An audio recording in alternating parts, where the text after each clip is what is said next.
नमस्कार मित्रांनो, बंडूशा गायकवाड ऑफिशियलमध्ये स्वागत। तुम्हाला जर लाडकी बहीण योजना लाभार्थी KYC कशी करावी हे शिकायचे असेल तर त्यावर ऑलरेडी आमच्या चॅनलवर 2 व्हिडिओ बनवलेले आहेत। ते तुम्हाला या व्हिडिओच्या शेवटी दिसतील, ते तुम्ही पाहू शकता। हा व्हिडिओ बनवण्याच्या मागचे कारण असे की असे लाभार्थी महिला की ज्यांचे लग्न झालेले नाही आणि त्यांना वडील सुद्धा नाहीत किंवा आधार कार्ड जेव्हा बनवायला सुरुवात झाली तेव्हा त्यांचे वडील वारलेले होते आणि अशा काही महिला ज्यांचे लग्न झाले आहे पण पती वारले आहेत किंवा त्यांचा घटस्फोट झाला आहे, मग असे लाभार्थी त्यांची KYC प्रक्रिया पूर्ण कसे करतील? तर बघा, जेव्हा लाडकी बहीण योजनेतील लाभार्थी KYC करण्याकरिता सुरुवातीला पेज ओपन करतात तेव्हा सगळ्यात आधी त्यांना इकडे तुम्ही पाहू शकता लाभार्थी आधार क्रमांक टाकावा लागतो। म्हणजे जी कोणी लाडकी बहीण असेल तिला तिचा स्वतःचा आधार नंबर इथे टाकायचा असतो आणि तिच्या आधार नंबरवरती लिंक असलेल्या मोबाईलवरती तिला OTP जातो आणि तो OTP टाकल्यानंतर इकडे OTP टाकून झाल्याच्या नंतर जेव्हा दुसरा पेज येतो तो पेज बघा अशा प्रकारे असतो, ज्यात क्लिअरली मेन्शन आहे वडिलांचा किंवा पतीचा आधार क्रमांक। याचा अर्थ काय आहे की त्या महिलेला तिच्या वडिलांचा किंवा पतीचाच आधार क्रमांक इथे टाकायचा आहे।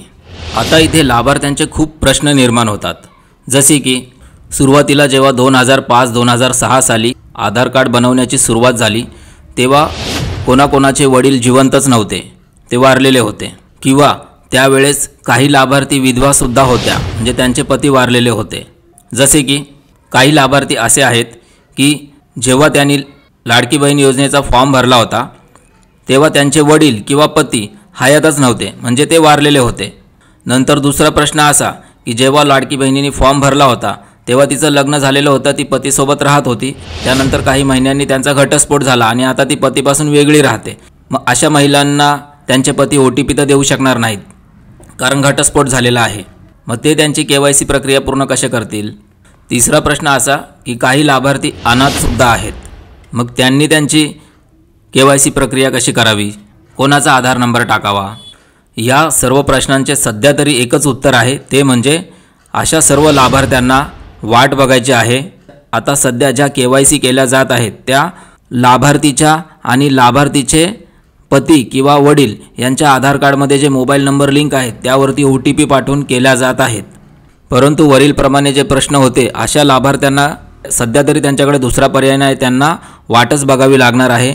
जर सरकारने लाडकी बहीण योजनेच्या वेबसाईटमध्ये काही अपडेट केले आणि तिकडे जर थंब लावून KYCचा ऑप्शन आणलं, जिकडे की लाडकी बहीण जवळच्या महाई सेवा केंद्रामध्ये किंवा आपले सरकार सेवा केंद्रामध्ये किंवा कॉमन सर्व्हिस सेंटरमध्ये जाईल आणि तिचा अंगठा फिंगर वगैरे लावून KYC करेल, अशी जर सुविधा या येणाऱ्या 2 महिन्यामध्ये जर महाराष्ट्र सरकारने सुरू केली तर त्यांची KYC होऊ शकेल। अन्यथा अशा लाभार्थ्यांची KYC होणे अशक्य आहे।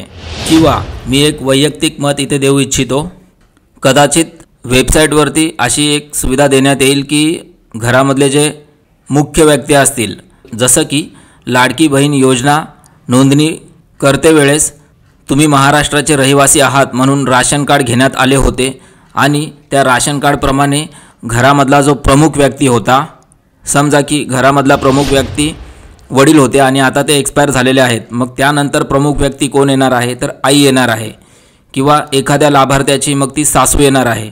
पुढे असं होऊ शकेल की सासूचा आधार क्रमांक टाकून ते त्यांची KYC प्रक्रिया पूर्ण करू शकतील, जर सासू हयात असेल तर। नाहीतर त्यांनासुद्धा वेटच करावं लागणार आहे। एकच ऑप्शन आहे, जर थंब लावून KYC पुढे सुरू झाली तरच त्यांची KYC होणार आहे। तर आपल्याला फक्त वाटच बघायची आहे।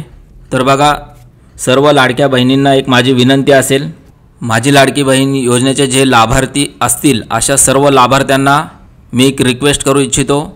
तुम्ही इकडे वरती बघू शकता, लाडकी बहीण योजनेतील जे असे लाभार्थी आहेत की जे त्यांची KYC प्रक्रिया सध्या तरी अशा कारणांमुळे पूर्ण करू शकत नाहीत, त्यांना एक मी रिक्वेस्ट करेल की त्यांनी बघा इकडे हेल्पलाईन टोल फ्री संपर्क क्रमांक दिलेला आहे 181 नंबर आणि इथे शेवटी दिलेला आहे त्रुटी नोंदवा।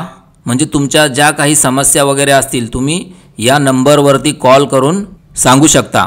अशा सर्व महिलांनी या नंबरवरती कृपया कॉल करावे आणि तुमचे जे इश्यूज आहेत, तुमच्या ज्या समस्या आहेत त्या इकडे फोन करून सांगाव्या। प्रत्येकाकडे मोबाईल आहे, मग तो साधा असेल तरी या नंबरवरती कॉल करा मोबाईलनी आणि तुमच्या समस्या तिथे मांडा। आम्ही सुद्धा आमच्या परीने प्रयत्न करतच आहोत, पण सर्व लाडक्या बहिणींनी सुद्धा त्यांच्या पद्धतीने या कस्टमर केअर नंबरवरती फोन करायचा आहे आणि त्यांना तुमच्या समस्या सांगायच्या आहेत की जेणेकरून ते वेबसाईट अपडेट करतील आणि पर्यायी ऑप्शन आणतील। आणि ज्या कोणी महिला लाभार्थी ज्यांची KYC पूर्ण झालेली नाही त्या सर्व KYC आपली पूर्ण करू शकतील। तर हीच माहिती मला तुम्हाला या व्हिडिओद्वारे द्यायची होती। माहिती जर महत्त्वाची वाटली असेल तर कृपया व्हिडिओला एक लाईक करा आणि आमच्या चॅनलवर नवीन असाल तर कृपया चॅनलला सबस्क्राईब करा, जेणेकरून तुम्हाला असेच महत्त्वाचे अपडेट पुढे मिळू शकतील। तर भेटूया नेक्स्ट व्हिडिओमध्ये। तोपर्यंत जय हिंद, जय भारत।